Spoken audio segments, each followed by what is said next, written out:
সাতিয়া ভামা নামের এক হাউসওয়াইফ মহিলা একদিন 999 কল করে পুলিশের কাছ থেকে সাহায্য চাইতে শুরু করে যে কেউ একজন তার বাসায় ঢুকে তার মার্ডার করার চেষ্টা করছে, যেন পুলিশ তাড়াতাড়ি গিয়ে তাকে বাঁচায়। সাথে সাথে পুলিশও ঘটনাস্থলে গেলে দেখে একজনের মার্ডার হয়েছে। আপাত দৃষ্টিতে কেসটা খুবই সহজ, কারণ সাসপেক্ট পালিয়ে যায়নি, বরং পুলিশকে ধরা দিয়েছিল।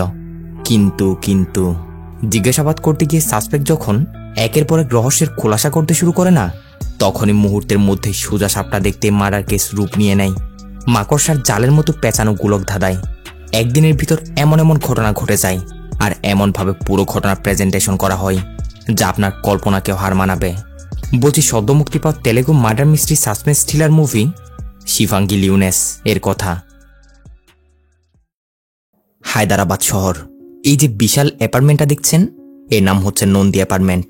এই অ্যাপার্টমেন্টের কোনো একটা রুম থেকে সাতিয়া ভামা নামের কোন এক মহিলা 999 কল করে পুলিশদের কাছ থেকে সাহায্য চাচ্ছিল যে কেউ একজন নাকি তার বাসায় ঢুকে তার মার্ডার করার চেষ্টা করছে, যেন পুলিশরা গিয়ে তাড়াতাড়ি তাকে বাঁচায়। এটুক বলতেই কল কাট। পুলিশও সাথে সাথে সে অ্যাপার্টমেন্টে গিয়ে তদন্ত চালাতেই সাতিয়া ভামা নামের সে মহিলাটার রুমটাতে এসে দেখে একজনের মার্ডার হয়েছে এখানে। সাথে সাথে ফরেন্সিক টিম, পুলিশের টিম সব এসে তদন্ত চালাচ্ছে, যা প্রমাণ পাচ্ছে সেগুলো কালেক্ট করা হচ্ছে। একটু পরেই কেসটা লিড করার জন্য সবার সিনিয়র অফিসার সারিকা সেখানে এসে হাজির। এই হচ্ছে সারিকা। এই সারিকার ব্যাপারে বলতে গেলে একদম স্ট্রেট একজন পুলিশ অফিসার, যা তার সহকারী অফিসারদের দেখলে বোঝা যাচ্ছে। মানে সারিকা আসার পরপরই সবাই একদমই সোজা। তো সারিকা আসে, প্রথমে সহকারীদের কাছ থেকে কেসের ব্যাপার জিজ্ঞাসা করে, নিজের সবকিছু ভালো মতো অবজার্ভ করে, আর ধারণা করে হাজব্যান্ড ওয়াইফের মধ্যে কোনো একটা সমস্যা হয়েছে এখানে। এদের মধ্যে একজনের মার্ডার হয়েছে। ডেড বডি পোস্টমর্টমের জন্য পাঠিয়ে দেওয়া হয়। এরপর সারিকা যাই হচ্ছে কেসটার যে সাসপেক্ট তার কাছে, আর সেটা অন্য কেউ নয়, সেটা হচ্ছে এই মেয়েটা, অর্থাৎ সাতিয়া ভামা, যে শুরুর দিকে 999 কল করে সাহায্য চেয়েছিল। তো সারিকা প্রথমে একটু দূরে দাঁড়িয়ে এই সাতিয়া ভামাকে ভালো মতো অবজার্ভ করছে, সাথে তার সহকারীদের বলছে তার ধারণা যদি সঠিক হয়, এই মহিলা এই ঘটনার পিছনে যদি বড়সড় কোনো একটা রহস্য থাকে, তাহলে সে মনে মনে 5 গুনতেই এই মহিলা একটু না একটু হলেও তার দিকে তাকাবে, অর্থাৎ সাইকোলজিক্যাল ফ্যাক্ট। তো কথা মতো সারিকা 1, 2, 3 এরকম করে 5 গুনতেই সাতিয়া ভামা আর চোখে সারিকার দিকে তাকায়, মানে এখানে কোনো জটিল একটা রহস্য লুকিয়ে আছে। ব্যাস, এরপর সারিকা সাতিয়া ভামার কাছে গিয়ে এখানে কি হয়েছে না হয়েছে সবকিছু জিজ্ঞাসা করে। সাতিয়া ভামাও বলতে শুরু করে তার নাম সাতিয়া ভামা, একটা সফটওয়্যার কোম্পানিতে জব করে, আপাতত ওয়ার্ক ফ্রম হোম এই ধরনের একটা ছুটিতে আছে। সাথে সাথে সিনেমাদের একটু ফ্ল্যাশব্যাকে নিয়ে যায় আজ থেকে 1 বছর আগে এই দিনটাতেই, অর্থাৎ প্রেজেন্টের যে দিনটা, এই দিনে সাতিয়া ভামার বিয়ে হয়েছে। আজ সাতিয়া ভামার ফার্স্ট নাইট। তার হাজব্যান্ডের নাম হচ্ছে রবি। আজকের এই ফার্স্ট নাইটের এই দিনেও রবি তার বন্ধুদের সাথে বাইরে কোথাও ঘুরতে চলে গেছে। এখন সাতিয়া ভামা বসে বসে টিকটক বানাচ্ছিল। রবির মা অর্থাৎ সাতিয়া ভামার শাশুড়ি তাকে বলছে রবিকে কল করে যেন বলে যেন সে তাড়াতাড়ি বাসায় চলে আসে, বাইরে অনেক বৃষ্টিও হচ্ছিল। সাতিয়াও রবিকে কল করলে রবি জানাই, সাতিয়া আমি এখনই চলে আসব, তোমার জন্য একটা সারপ্রাইজ আছে, তুমি চিন্তা করো না, আমি এখন গাড়িতে আছি। এটা বলতে না বলতে ওইদিকে রবির গাড়ি সহ তার ভয়ানক একটা অ্যাক্সিডেন্টের শব্দ শোনা যায়। সাতিয়া ভামা শুনে বুঝতে পারে রবির অ্যাক্সিডেন্ট হয়েছে। ধীরে ধীরে আমরা জানতে পারি সে অ্যাক্সিডেন্টে রবি যদিও কোনো রকমের বেঁচে গেছিল, বাট তার অবস্থা অনেকটা খারাপ হয়ে গেছে। ফলে একজন নতুন বউ স্বামীর কাছ থেকে যে ভালোবাসা, যে সুখটা পাওয়ার কথা, সাতিয়া রবির কাছ থেকে সেটা পায় না। অর্থাৎ রবির কিছু শারীরিক সমস্যা হয়ে গেছে অ্যাক্সিডেন্টার ফলে। তারপরও সাতিয়া রাত দিন স্বামীর সেবা যত্ন করে যায়, আর দেখতে দেখতে ওইভাবেই 1টা বছর পার হয়। আজকের এই দিনটাতে সাতিয়ার বিবাহের 1 বছর পূর্ণ হয়েছে। আজ তাদের ম্যারেজ অ্যানিভার্সারি। সাথে আজ রবিকে সুস্থ করার জন্য তার মেজর একটা অপারেশনের ডেটও। ইতিমধ্যে সাতিয়ার শ্বশুর শাশুড়ি রবির অপারেশনটার জন্য তাকে নিয়ে হসপিটাল চলেও গেছে। সাতিয়া সকাল সকাল ঘুম থেকে উঠে বাসার কাজকাম করছে। সেও সবকিছু গুছিয়ে গাছিয়ে হসপিটালের দিকে যাবে আর কি। এরই মাঝে সে টেবিলের উপর কিছু একটা খাম দেখতে পায়, যেটা হাতে নিয়ে খুলতেই সাতিয়া দেখে এর ভিতর একটা ডিভোর্স পেপার, তার সাথে একটা লেটার রাখা ছিল। লেটারে লেখা ছিল, ডার্লিং সাতিয়া ভামা, আজ 1টা বছর ধরে তুমি তোমাদের এই বিবাহের সম্পর্কটা সহ্য করে যাচ্ছ, যেটার কোনো ভবিষ্যৎই নেই। তোমার হাজব্যান্ড রবির অপারেশনের পরও সে যে সুস্থ হবে কিনা তার চান্সও 50-50। তুমি চাইলে এই গোলামের জিন্দেগিটা ছেড়ে নতুন করে একটা জীবন শুরু করতে পারো। এই ডিভোর্স পেপারে সিগনেচার করে দাও, বাকি সবকিছু আমি দেখে নিব। তোমার বেস্ট ফ্রেন্ড হয়ে আমি তোমার এই কষ্ট সহ্য করতে পারছি না। অর্থাৎ এই লেটার আসলে সাতিয়ার একজন বেস্ট ফ্রেন্ডই দিয়েছে, যে কিনা একজন লয়ার। লেটারটা পড়ার পর সাতিয়া ডিভোর্স পেপার সহ এটা ছিঁড়ে একেবারে দূরে ফেলে দেয়। এর একটু পরে সাতিয়াকে হসপিটাল থেকে তার শ্বশুর কল দেয়, বলে বেটা মন্দিরে যে প্রসাদ দেওয়ার কথা তার লিস্ট তোমার শাশুড়ি মা সবকিছু ওইখানে রেডি করে দিয়েছে, তুমি একটু দেখে নাও। প্রসাদগুলো রেডি করে মন্দিরে দিয়ে এসে তাড়াতাড়ি হসপিটাল চলে আসো। তোমার শাশুড়ি বলছে আমাদের আবার কোর্টেও যেতে হবে, সাথে আসার সময় রবির রিপোর্টগুলো একটু নিয়ে আসিও মা, কেমন? আলমারিতে রাখা আছে। সাতিয়া জিজ্ঞাসা করে, বাবা আলমারির চাবিটা যেন কই? এটা বলতে ওই দিক থেকে তার শাশুড়ি তাকে বকা দিয়ে বলে ওঠে, বিয়ে হয়েছে আজ 1 বছর হচ্ছে, এতদিনেও এটা শিখতে পারলো না যে ঘরের কোন জিনিস কোথায় রাখা। বলে দাও পুজোর রুমটাতে চাবি রেখে এসেছি। এখানে আমরা সাতিয়ার শাশুড়ির কথাবার্তা শুনে বুঝতে পারি তার শাশুড়ি তাকে বিন্দু পরিমাণও দেখতে পারে না। ছোট্ট থেকে ছোট্ট বিষয় নিয়েও এদিক সেদিক হলেই তাকে বকতে শুরু করে দেয়। বাট সাতিয়ার শ্বশুর তেমনটা না, সে সাতিয়াকে নিজের মেয়ের মতোই ভালোবাসে। এতটুকুতে আরও একটা বিষয় আপনাদের বলে রাখি, শুধু মুভিটা কিন্তু শুধুমাত্র সাতিয়াকে ফোকাস করে চলবে, মানে তেমন কোনো ক্যারেক্টার দেখানো হবে না। পুরো ঘটনা মোবাইলে কলিংয়ের মাধ্যমে চলবে, পুরাই অন্যরকমের একটা অনুভূতি, তাই এইটা একটু মাথায় রাখবেন, কেমন? এই বিষয়টা গেল। সাতিয়া তার মতো কাজকাম করছে। একটু পর সাতিয়ার কাছে তার বাবার কল আসে। সাতিয়ার বাবা মা মিলে তারা সাতিয়াকে উইশ করে, ওই যে আজ তার বিবাহের 1 বছর পূর্ণ হয়েছে না, এজন্যই। কথায় কথায় সাতিয়া জানতে পারে তার বাবা মা তিরুপতি গেছে। তার স্বামীর অপারেশন সাকসেস হওয়ার জন্য একটা মান্যত করেছিল তারা, সেখানে গিয়ে তারা একটা পুজো দিবে, সেজন্য তারা এখন তিরুপতি শহরে। সাথে করে এরা সাতিয়ার ছোটবেলা থেকে পালিত একটা ডগ রকিকেও নিয়ে গেছে।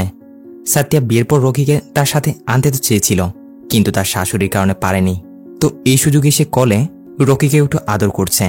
সাতিয়াকে তার মা বলছিল, বেটা এখানে তিরুপতিতে অনেক বেশি বৃষ্টি হচ্ছে, তোদের সেখানে পরিস্থিতি কিরকম? সাতিয়া বলে, কই এইখানে তো বৃষ্টি কোনো দেখা সাক্ষাৎই নেই। যাক তোমরা সাবধানে তাড়াতাড়ি বাসায় চলে আসিও, একে তো আমাকে কিছু জানাওনি। এসব বলে টলে সাতিয়া তার বাবার কাছ থেকে কলটা রাখার পর মন্দিরের এক পণ্ডিতকে কল দেয়, যেখানে তার যাওয়ার কথা। সাতিয়া পণ্ডিতকে বলতে শুরু করে, পণ্ডিতজি আমার না আসতে একটু লেট হয়ে যাবে, কিছু জিনিস অর্ডার করেছিলাম কিন্তু সেইগুলো এখনো আসেনি, দয়া করে আপনি আমার ছোট্ট একটা কাজ করে দিতে পারবেন?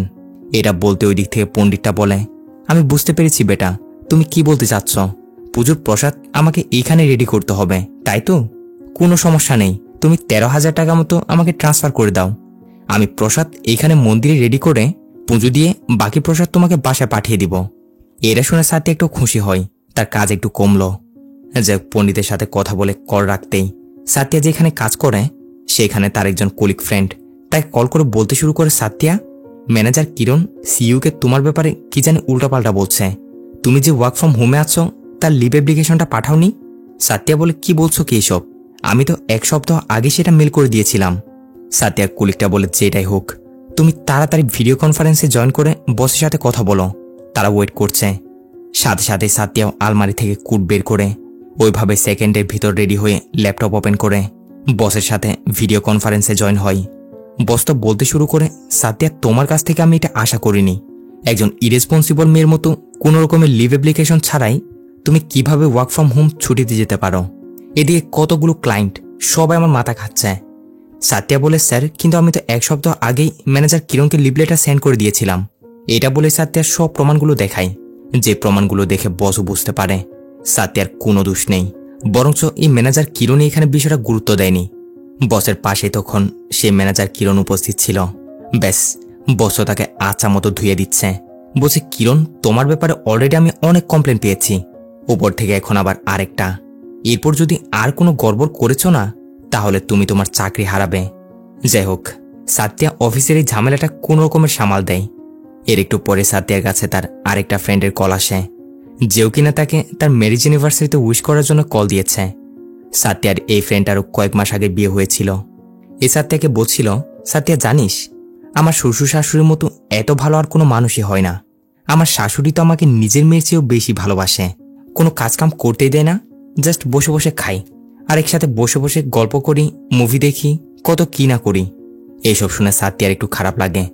ইস যদি তার শাশুড়িও এমনটা হতো, তার ভেতরটা বুঝতে পারত, তাকে যদি একটু আদর করত, তাহলে আজ সেও কতই না সুখী হতো, কতই না গর্ব করতে পারত।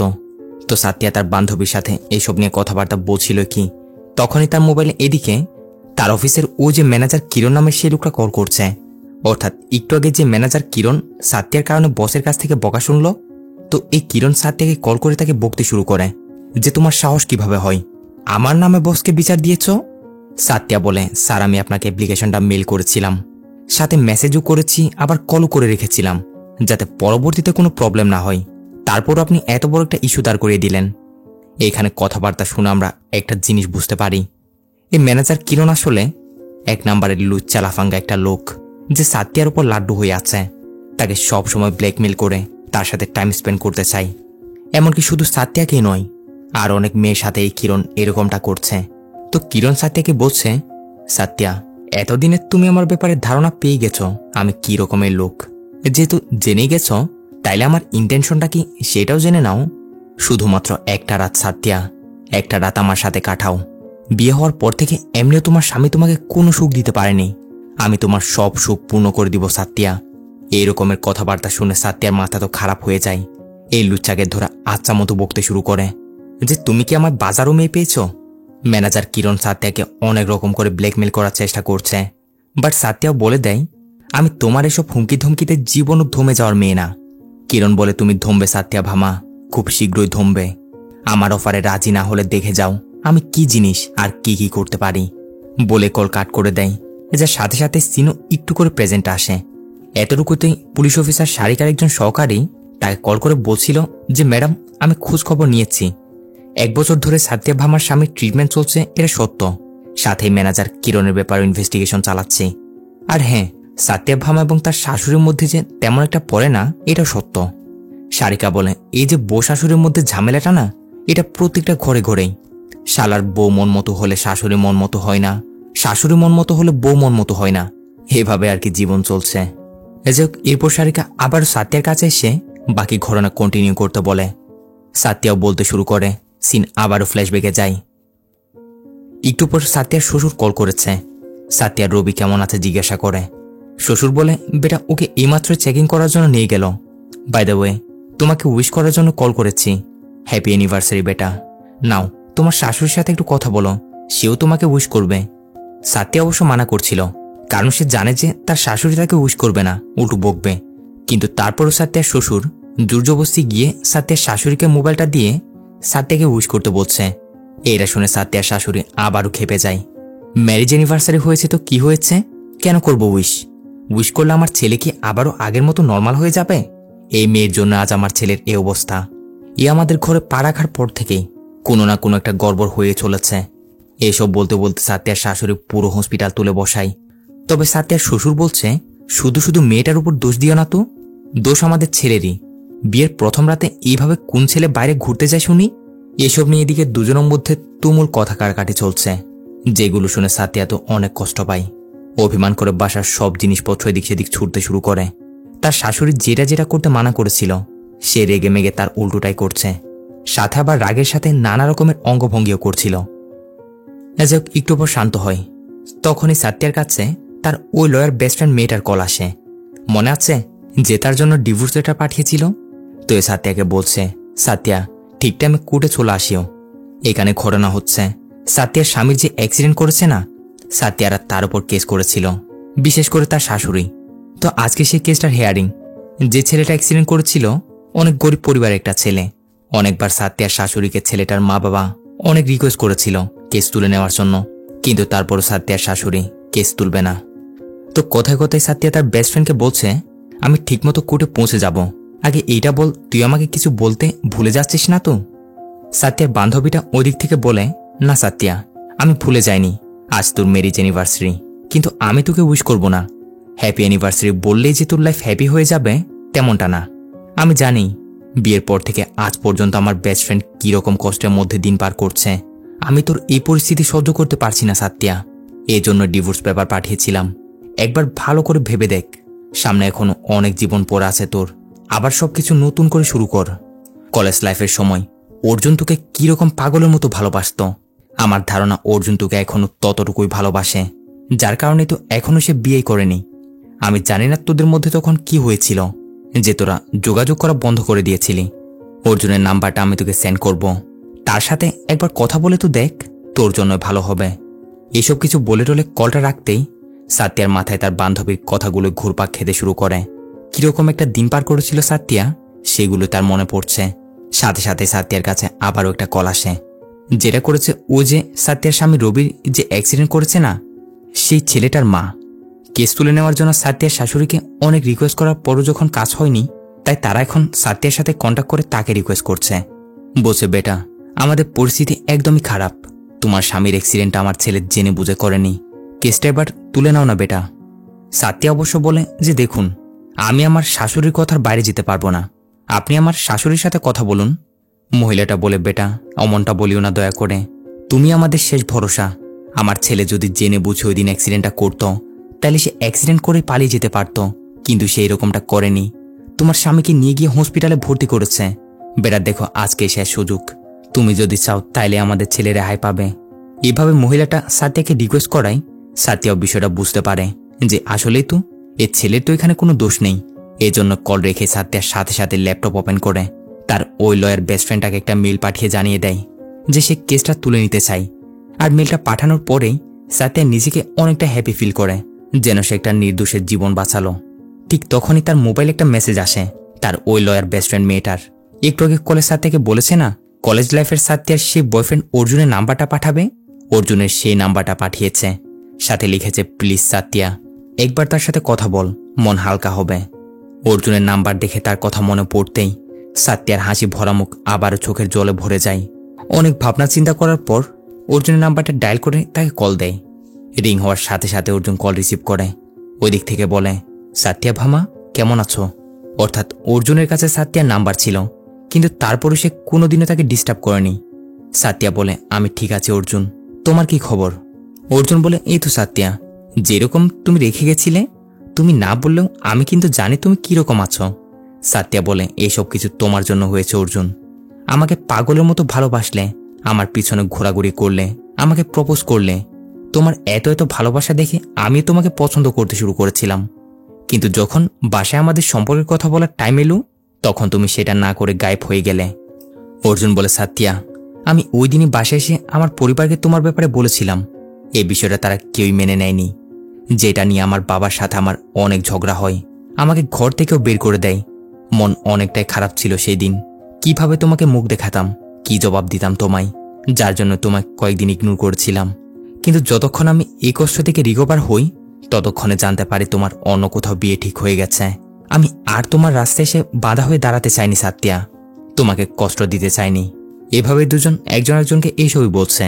সাতিয়া অবশ্য জিজ্ঞাসা করে যে এখনো বিয়ে শাদী করোনি কেন? অর্জুন জবাব দেয়, সাতিয়া, যদিও আমি আমার ভালোবাসার মানুষটাকে পাইনি, কিন্তু আমার ভালোবাসা ছিল একদমই খাঁটি। তোমার জায়গায় অন্য কাউকে ইমাজিনেশন করা, এটা আমার পক্ষে সম্ভব না। বাস এটাই দোয়া করি, তুমি যেখানে থাকো না কেন সুখে থাকো। এসব শুনে সাতিয়া বলে, অর্জুন, সত্যি তোমার ভালোবাসা গ্রেট।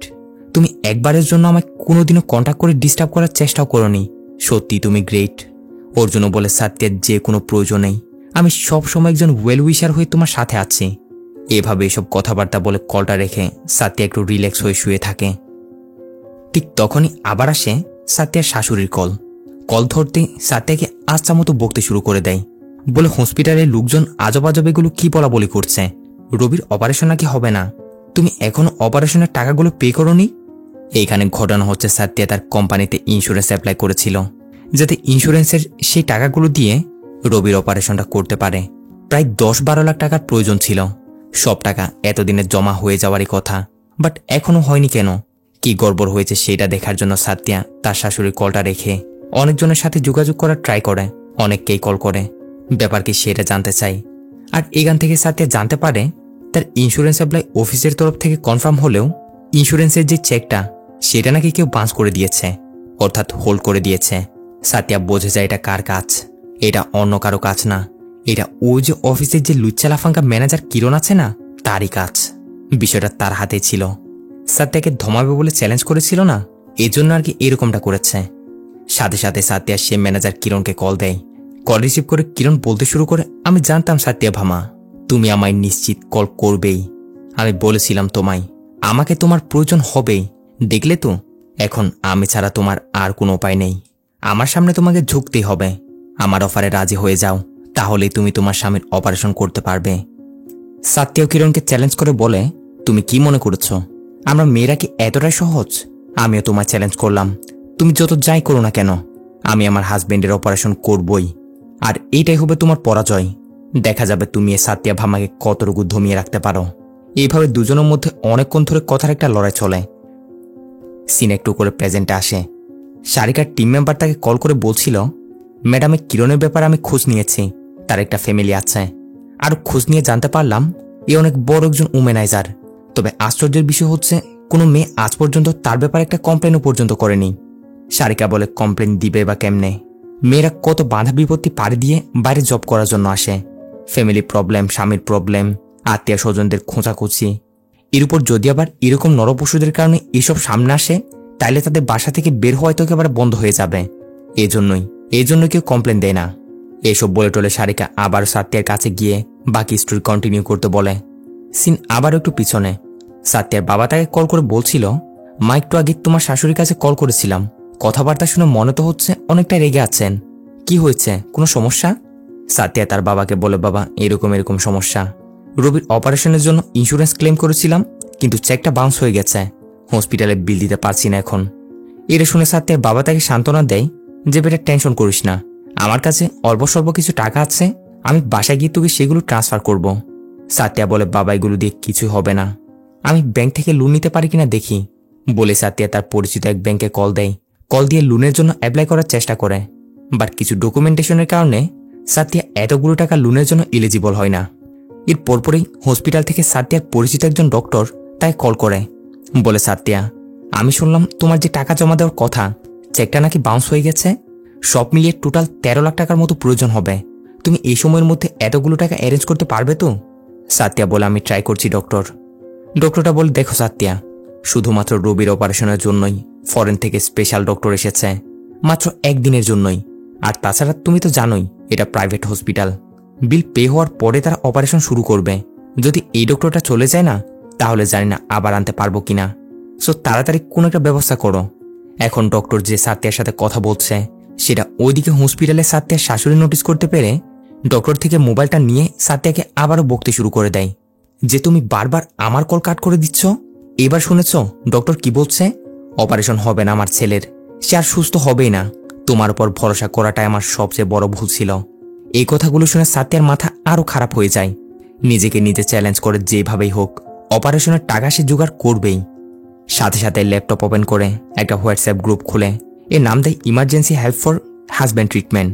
এরকমের একটা গ্রুপ খুলে সাত্যা তার পরিচিত যতগুলো কন্ট্যাক্ট ছিল সবাইকে গ্রুপটাতে অ্যাড করে, অর্থাৎ তার ফ্রেন্ড রিলেটিভ কন্ট্যাক্ট লিস্টে যতজনই ছিল আর কি।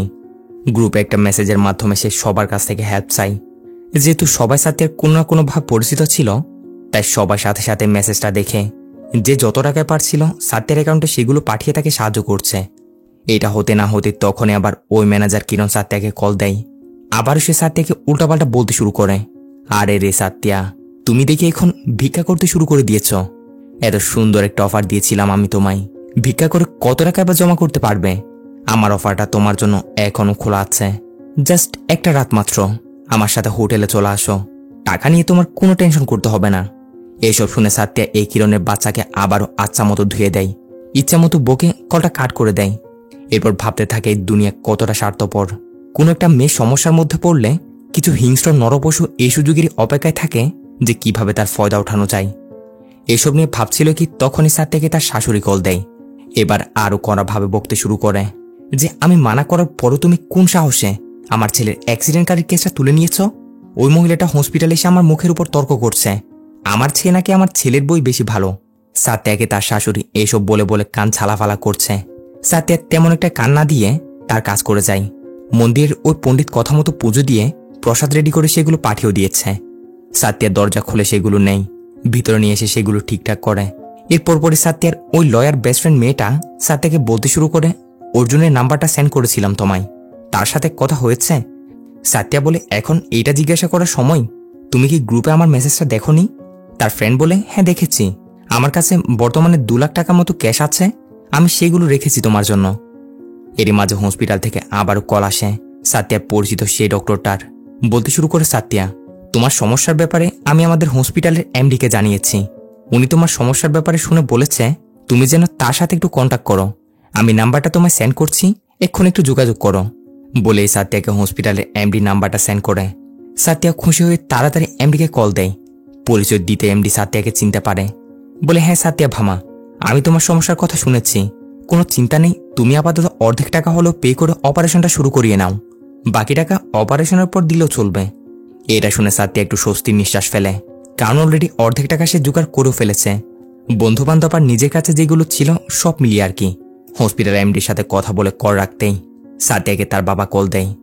সাথিয়ার বাবার কথা শুনে মনে হচ্ছিল যেন কোনো একটা বিপদ হয়েছে, বাট ওইদিকে নেট এতটাই সমস্যা করছিল, ভালো করে কোনো কথা শোনা যাচ্ছে না।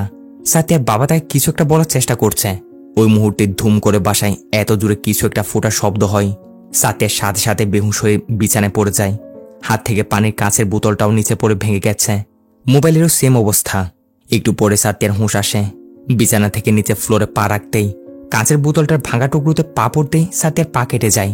অনেক রক্ত পড়ছিল। কোনো রকমে সাথিয়া ফার্স্ট এড বক্সটা নিয়ে নিজে নিজে ব্যান্ডেজ করে নেয়। এরপর ভাবতে শুরু করে একটু আগে বাসায় কি হয়েছিল। তো এইখানে দেখা যায় গ্যাসের চুলার উপর রাইস কুকার রাখা ছিল, আর গ্যাসও ছিল অন করা। সাথিয়ার ওইদিকে কোনো হুঁশই ছিল না। তো গরম হয়ে রাইস কুকারটা ফুটেই এরকমের শব্দ হয়েছে। সাথিয়ার মোবাইলটাও নিচে পড়ে ভেঙে গেছে। নিচ থেকে মোবাইলটা নিয়ে অন করার অনেক ট্রাই করছিল, বাট অনই হচ্ছে না। কোনো উপায় না দেখে সাথিয়া ল্যাপটপ ওপেন করে এর মধ্যে তার মোবাইল ফোনটা অ্যাক্সেস করে। এখান থেকে কন্ট্যাক্ট লিস্ট বের করে সাথিয়ার ল্যাপটপের সাহায্যেই তাড়াতাড়ি তার বাবাকে কল দেয়। প্রথম কয়েকবার তো নেটওয়ার্কের কারণে কল ঢুকেই না, তবে বারবার ট্রাই করার এক পর্যায়ে গিয়ে কল ঢুকে। সাথিয়ার বাবা কল রিসিভ করতেই সাথিয়া যখন জিজ্ঞাসা করে যে কি হয়েছে বাবা, তখন এখানে জানা যায় তিরুপাতিতে অতিরিক্ত বৃষ্টি হওয়ার কারণে সেখানে ভয়াবহ একটা বন্যা শুরু হয়ে গেছে, আর তার বাবা মা সেই বন্যায় আটকা পড়েছে। সাথিয়ার সাথে সাথে নিউজ ওপেন করে দেখে ঘটনা সত্যি, তিরুপাতিতে জবরদস্ত বন্যা শুরু হয়েছে। তাড়াতাড়ি সাথিয়া তার বাবার লোকেশনটা বের করে আশেপাশের রেস্কিউ টিমের সাথে কন্ট্যাক্ট করে তাদের কাছ থেকে সাহায্য চাচ্ছিল। কিন্তু সমস্যা হচ্ছে রেস্কিউ টিম সাথিয়াকে ভালো মতো রেসপন্সই করছে না।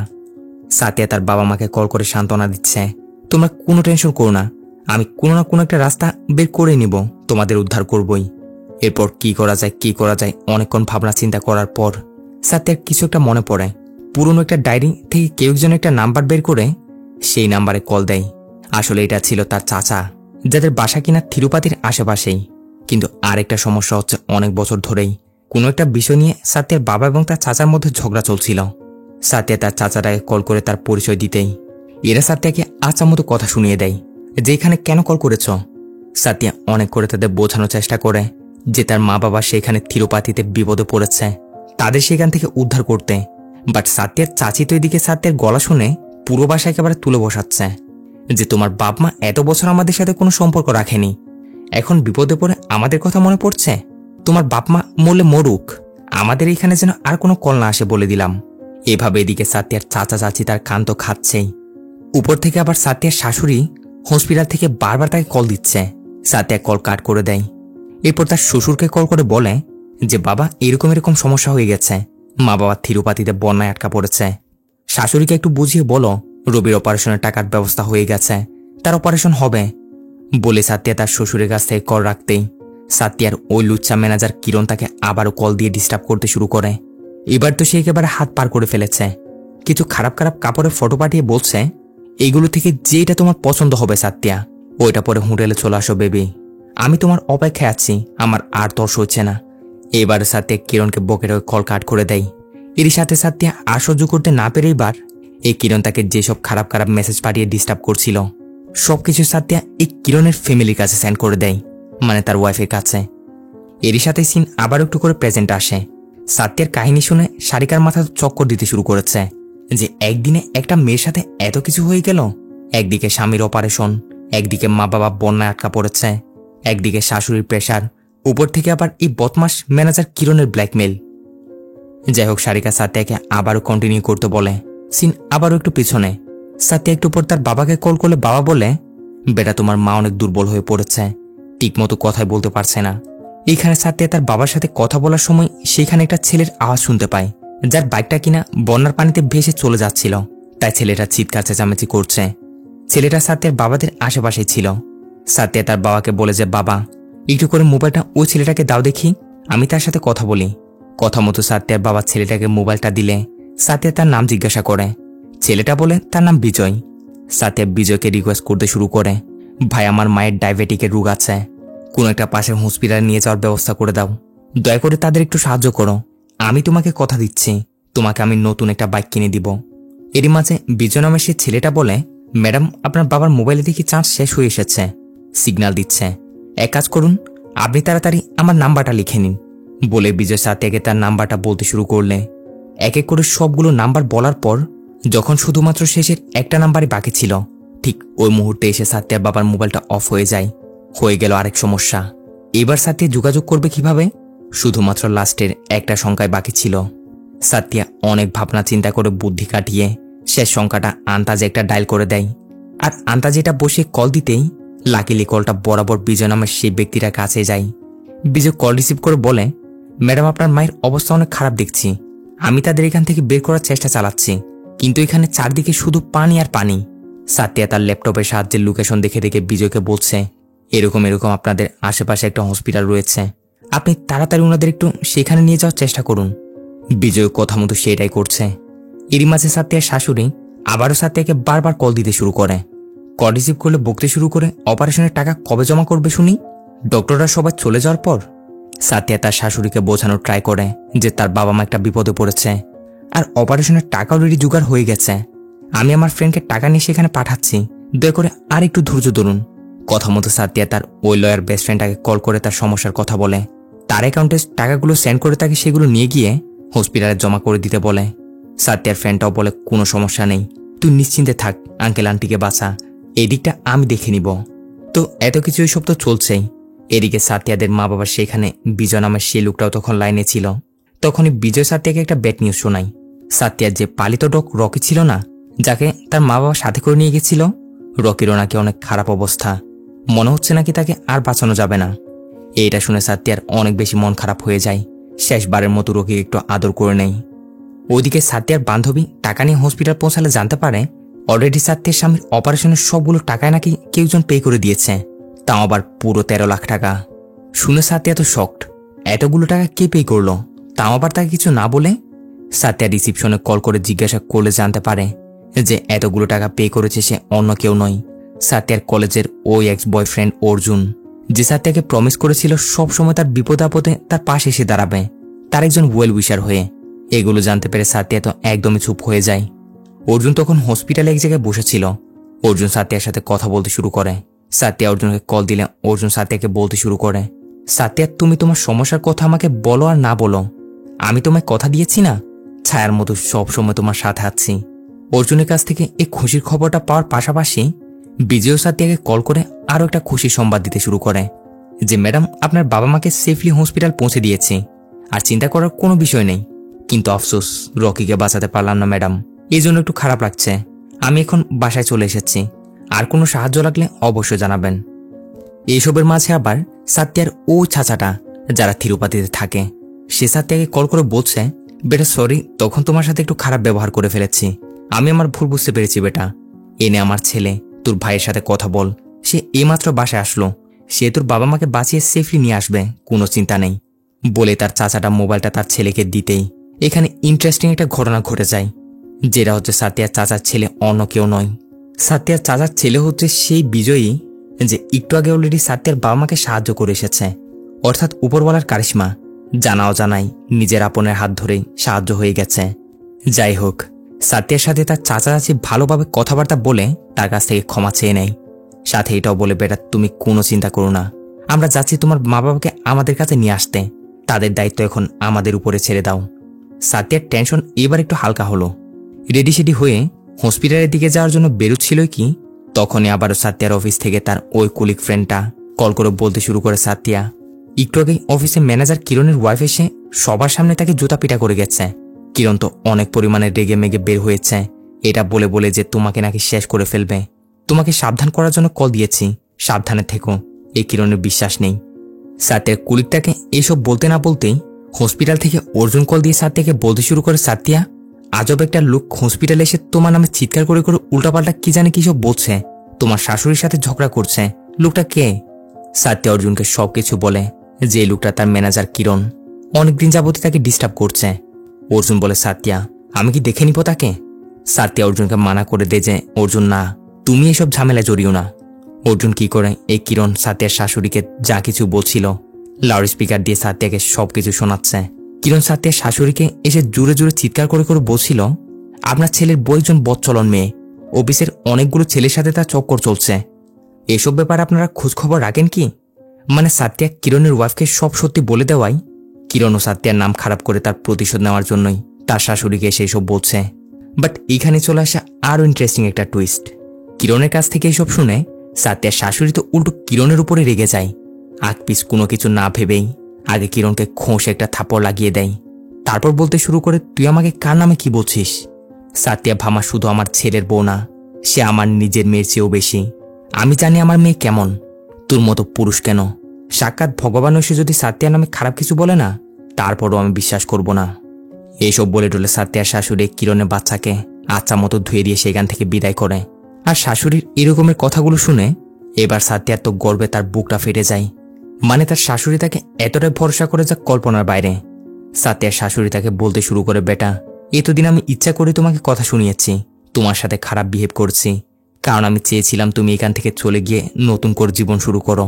তোমার সামনে এখনো তোমার পুরো জীবন পড়েছিল, কিন্তু তারপরও এত ঝাঁকজখম সহ্য করার পরও আমার ছেলেকে ছেড়ে যাওয়ার কথা তুমি চিন্তাও করোনি মা। তোমার মতো মেয়ে আর দ্বিতীয়টা হয় না। এসব কিছু শুনে সাতিয়া অনেক ইমোশনাল হয়ে পড়ে। আসলে তার শাশুড়ি তাকে অনেক ভালোবাসে, যেটা কখনো সামনাসামনি বুঝতে দেয়নি আর কি। এখানে সাতিয়ার স্বামী রবিও তার সাথে কথা বলে যে সাতিয়া একটু পরে আমার অপারেশন শুরু হবে, জানি না রেজাল্ট কি আসবে না আসবে, 50-50 চান্স। আমি তোমায় কোনো বাধা দিব না সাতিয়া, সামনে তোমার পুরো জীবন পড়ে আছে, তুমি চাইলে নতুন করে তোমার জীবন শুরু করতে পারো। আর আমি অনেক দুঃখিত, বিয়ে হওয়ার পর থেকে আজ একটা বছর ধরে তোমার প্রয়োজনে তোমার জন্য কিছু করতে পারেনি, আমায় ক্ষমা করে দিও। সাতিয়া রবিকে চুপ করে আর বলে, রবি, আমাদের যেদিন বিয়ে হয়েছিল সেই দিনই আমি তোমায় আমার সবকিছু মেনে নিয়েছি, ছেড়ে যাওয়ার তো কোনো প্রশ্নই আসে না। এভাবে এক এক করে সাতিয়ার এতদিনের সব দুঃখগুলো সুখে রূপান্তর হচ্ছিল। কি তখন এদিকে বাইরে দেখা যায় কেউ একজন হাতে একটা ছুরি নিয়ে সাতিয়াকে মারার উদ্দেশ্যে তার বাসার ভিতরে ঢুকছে। মুখে পরা ছিল আজব রকমের এক মাস্ক, এমন সাইকোর মতো বিহেভ করছিল যেন আজ সে সাতিয়াকে জানে শেষ করে দিবে। পুরো পাশে সে সাতিয়াকে দিক সেদিক খুঁজছে। এভাবে দেখতে দেখতে একটা রুমে এসে মাস্কটা যখন খুলে তখনই আমরা জানতে পারি এই লোকটা অন্য কেউ নয়। এ হচ্ছে সেই লুচ্চা লাফাঙ্গা সাতিয়ার ম্যানেজার কিরণ। সাতিয়াকে শেষ করে তার কাছ থেকে প্রতিশোধ নেওয়ার জন্য এবার তার বাসায় ঢুকে পড়েছে। দেখতে দেখতে কিরণ উপরে সাতিয়ার রুমের দিকে যাচ্ছে, সাতিয়া দিয়ে কথা বলছে। তখনই কিরণ পিছন থেকে এসে সাতিয়ার মুখ চেপে ধরে সোজা তার গলায় ছুরি চালিয়ে দেয়। কিন্তু এখানে সাতিয়ার গলায় একটা রুদ্রাক্ষ ছিল, ছুরিটা এসে পড়ে সোজা রুদ্রাক্ষটার উপর, যার ফলে সাতিয়ার কিছু হয় না।